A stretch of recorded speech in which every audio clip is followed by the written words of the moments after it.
வணக்கம் ஃப்ரெண்ட்ஸ், நீங்கள் பார்த்துட்டு இருக்கிறது வணக்கம் கிரிக்கெட் சேனல். இப்போ நம்ம என்ன வீடியோ பார்க்க போகிறோம் அப்படின்னா, இப்போ வர மே மாதம் 30ஆம் தேதி பார்த்தீங்கன்னா 12வது ஐசிசி உலகக்கோப்பை இங்கிலாந்தில் துவங்க இருக்கு.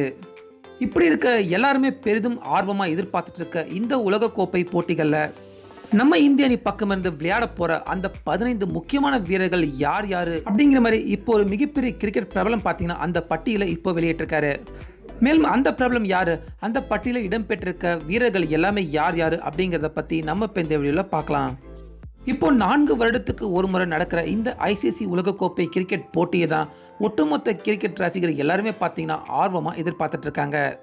இப்படி இருக்க வர மே மாதம் 30ஆம் தேதி இங்கிலாந்தில் துவங்க இருக்க இந்த உலகக்கோப்பை போட்டியில் நம்ம இந்த அணி பார்த்தீங்கன்னா கிட்டத்தட்ட 10 நாள் கழிச்சு தான் அவங்களோட முதல் ஆட்டத்தையே விளையாட போகிறாங்க.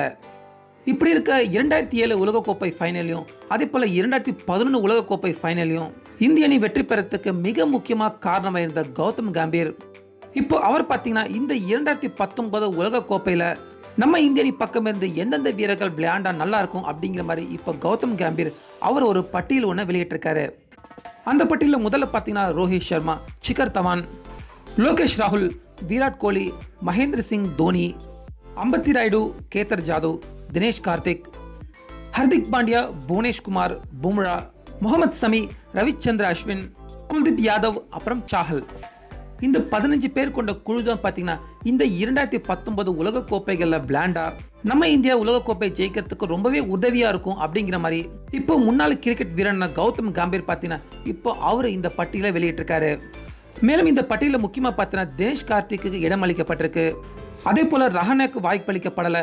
அதே போல ரவீந்திர ஜடேஜாவும் ரிஷப் பேண்ட்டுக்கும் இப்போ கௌதம் கம்பீர் அவர் அறிவிச்சிருக்க இந்த லிஸ்ட் மூலியமா பார்த்தீங்கன்னா இவங்களுக்கு வாய்ப்பளிக்கப்படலை அப்படிங்கிறது குறிப்பிடத்தக்கது. சொன்ன ஃப்ரெண்ட்ஸ், கௌதம் கம்பீர் பார்த்தீங்கன்னா ஏற்கனவே நம்ம இந்தியா 2 முறை உலகக்கோப்பை வாங்கினப்பவும் அந்த ஆட்டங்களை பார்த்தீங்கன்னா தன்னுடைய மிகப்பெரிய பங்களிப்பை கௌதம் கம்பீர் கொடுத்திருந்தவர். இப்படி இருக்க இப்போ கௌதம் கம்பீர் அவருடைய ஆலோசனைப்படி இப்போ இந்த வருடம் நடக்க போற 12வது உலகக்கோப்பை கிரிக்கெட் போட்டியில இந்த 15 பேர் விளையாண்டா நம்ம இந்திய அணிக்கு வெற்றி வாய்ப்பு பிரகாசமா இருக்கும் அப்படிங்கிற மாதிரி கௌதம் கம்பீர் தன்னோட கருத்துக்களை தெரிவிச்சிருக்காரு. ஸோ இப்போ நீங்க சொல்லுங்க ஃப்ரெண்ட்ஸ், இந்த பட்டியலில் எந்தெந்த பிளேயர்களை சேர்க்கலாம், இல்லை எந்தெந்த பிளேயர்களை நீக்கலாம், இல்லை கௌதம் கம்பீர் அறிவிச்சிருந்த இந்த 15 பேர் கொண்ட குழு சரிதானா? இப்போ இதை பற்றின உங்களுடைய கருத்துக்களை நீங்கள் மறக்காமல் நம்ம கமெண்ட் பாக்ஸில் பதிவு பண்ணிடுங்க. மேலும் இந்த வீடியோ உங்களுக்கு பிடிச்சிருந்தா லைக் பண்ணுங்க, ஷேர் பண்ணுங்க. தொடர்ந்து இது போன்ற பல கிரிக்கெட் செய்திகளுக்கு மறக்காம வணக்கம் கிரிக்கெட் சேனலுக்கும் சப்ஸ்கிரைப் பண்ணுங்க. மீண்டும் அடுத்த வீடியோவில் சந்திக்கலாம்.